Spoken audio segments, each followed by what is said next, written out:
আসসালামু আলাইকুম গাইস, কেমন আছেন আপনারা সবাই? আশা করি ভালো আছেন। আমিও ভালো আছি, আপনাদের দোয়ায়। চলে আসলাম আর একটু নতুন ভিডিও নিয়ে। মানে বেশ কিছুদিন ধরেই কিন্তু আবহাওয়াটা অনেক খারাপ যাইতেছে, বৃষ্টি হইতেছে। আর এইবার তো এমন বৃষ্টি হয়েছে, একবার ঝড়ে অনেকের অনেক ক্ষতি হয়ে গেছে। কার কি ক্ষতি হয়েছে তা তো সকাল সকাল বলা যাইতেছে না, কিন্তু আমার কিন্তু অনেক ক্ষতি হয়ে গেছে। সেটাই একটু শেয়ার করি যে আমার কি ক্ষতি হইলো। ঘুম থেকে উঠে দেখি আমাদের বড় জামরুল গাছটা ভেঙে গেছে। এর আগেও কিন্তু তুফানে এক গাছটা ভাঙছে, অর্ধেক ভাঙছিল আর অর্ধেক ছিল। আর এই তুফানের মধ্যে পুরা গাছটাই ভেঙে গেছে। দেখেন কি ছোট ছোট জামরুল হয়েছিল, প্রত্যেকটা গাছের গিটে গিটে কিন্তু জামরুল হয়েছিল। আর এই বছর মনে হয় আমরা জামরুল খেতেই পারবো না মনে হয়। এই গাছের জামরুলগুলো এত পরিমাণে মিষ্টি ছিল আর এত বড় বড় ছিল এই বলার বাইরে। অনেক ভালো লাগতো খাইতে, কিন্তু আফসোস এবার আর খেতে পারবো না, কারণ গাছটা ভেঙে গেছে। দেখেন কি পর্যায়ে বৃষ্টি হয়েছে, বাতাস ছাড়ছে, ঝড়ের কারণে পড়ে গেছে গাছটা। আমরা খেতে পারবো। দেখেন পুরা গাছটার মধ্যে কিন্তু ফুল আসছে, ভরে গেছে। এটা তো একবার জামরুল হয়েছিল, একবার দ্বিতীয়বার হইতেছিল, ফুল আসছে। দেখেন এই জামরুলগুলো যদি হইতো গাছটা পুরো সাদা হয়ে যেত, দেখতে এত সুন্দর লাগতো যে বলার বাইরে। আর বৃষ্টি ঠান্ডার কারণে কিন্তু আমার গলাটা একদম 12টা বেজে গেছে। আমার বয়সের জন্য আমি আগেই আপনাদের সবার কাছে মাফ চেয়ে নিতেছি। আর এই বাসাও কিন্তু অনেক ক্ষতি হয়েছে। তাছাড়া পুকুর পাড়েও অনেক মিষ্টি হয়েছে, আমি বলতে পারি না, কারণ এখনো পুকুর পাড়ে আমি যাইনি, যাবো আগে দেখি বাসায় কি হয়েছে। আর এগুলো দেখতে দেখতে কিন্তু আমার চোখ পড়লো এই করমচা গাছটার মধ্যে। করমচা গাছটা কিন্তু আমার ছোট ননাস লাগাইছে। মনে গাছটা নাকি লাগাইছিল আমার বিয়ের আগে।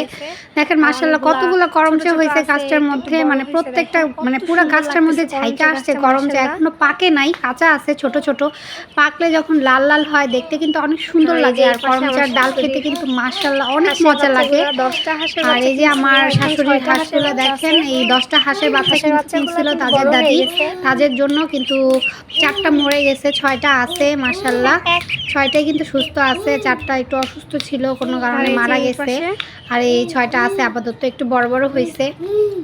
আর এই পাশে দেখি যে এক সাইডে কাজী পেয়ারার গাছটাও একবারে নুয়ে গেছে ঝড়ের কারণে।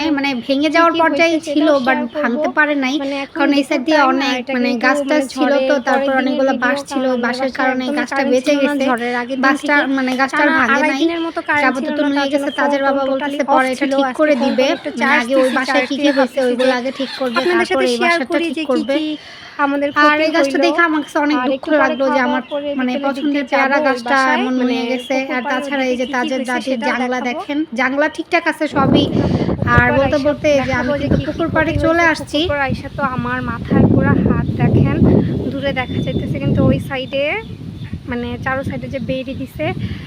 আমি বলছিলাম যে পুকুর পাড়ে আইসা দেখাবো যে কি ক্ষতি হয়েছে। পুকুর পাড়ে আইসা তো আমার পুরো মাথায় হাত পড়ে গেছে, কারণ এই যে দেখেন আপনার ভাইয়া যে মাছ ছাড়ছে পুকুরের মধ্যে, চারো সাইড দিয়ে যে বাউন্ডারি দিছে, একটা বাউন্ডারি কিন্তু সকালবেলা ছুটে গেছিলো। আর আজকে বদলি নিয়ে সকাল থেকে কিন্তু এই কাজগুলো করতেছে, 2 দিন বদলি লাগবে নাকি, একদিনে হবে না। আর ওই সাইড দিয়ে দেখেন বিলের মধ্যেও পানি চলে আসছে, পাইপ দিয়ে পানি দিতেছে। আর পুকুরে কিন্তু প্রচণ্ড পানি হয়ে গেছে দেখেন। তাছাড়া বিলের মধ্যেও কিন্তু কোমর পানি হয়েছে, শুধু এই বাউন্ডারিটা ছুটে গেছে সেটা না। দেখেন এই পাশে এত বড় একটা পেয়ারা গাছ কিন্তু পুরো নুয়ে গেছে। দেখেন পুরা গাছটা শুয়ে পড়ছে, আরেকটুর জন্য পেয়ারা গাছটা ভাঙিয়ে গেছে, তার জন্য আপনার ভাইয়া কিন্তু দেখেন রশি দিয়ে বাইধা দিছে। আর তাছাড়াও এই সাইডে কাঁঠাল গাছ ভাঙছে, তারপরে এই যে দেখেন বড়ই গাছ, কাঁঠাল গাছ। এই ঝড়ে কত ক্ষতি হয়েছে যে বলার বাইরে। যদি সকাল সকাল এসে না দেখতো তাহলে কত ক্ষতি হইতো হিসাব ছাড়া।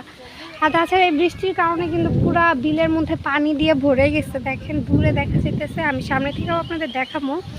আর পুকুরের পানিগুলো কত সুন্দর লাগতেছে, একদম টই টই থলথল করতেছে। আর ওই সাইডে দেখেন মাটি এখান থেকে কাইটা কিন্তু ওইখানে নিয়ে দিতেছে, যাতে পাড়টা পরবর্তীতে আর না ভাঙা যায়, কারণ চারো সাইডে কিন্তু পানি।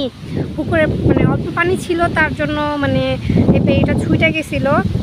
আর মাছগুলো যদি ছুঁইটা যায় তো তার মাছ তো সব চলে যেত অন্য সাইডে, এই জন্য তাড়াতাড়ি করে এই সাইডটা আগে ঠিক করতেছে, পরে ওই সাইডটা ঠিক করবে। আর এত পরিমাণে বাতাস দেখেন বলার বাইরে।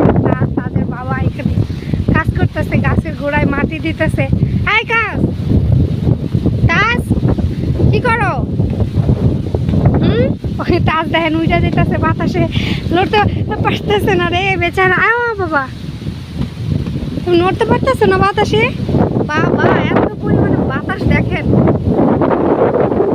আর তাছাড়া পুকুর পাড়ে কিন্তু আসলে প্রচন্ড এমনি তো বাতাস থাকে, আর তাছাড়া এখন তো মানে একটু ঝড় বৃষ্টি হইতেছে, এই জন্য আরো বেশি বাতাস দেখেন। আর এই যে আরেকটা দুঃখের বিষয়, সাবিহাতে লিচু গাছটা যে দেখাইছিলাম প্রচন্ড লিচু হয়েছিল, এই লিচুগুলো নাকি চোর চুরি করে নিয়ে গেছে। একটা লিচু ওরা খেতে পারে নাই, সবগুলাই নিয়ে গেছে। বাহ, কি বাতাস দেখছো? পাকে নাই দেখা লাভ নাই, পাকতে পাকতে তুমি বুড়া হয়ে যাবে না। কয় রয়েছে এমন করলে কি হয়? কালকে না তুফানে দুইটা পড়ে গেছে, দুইটা কই?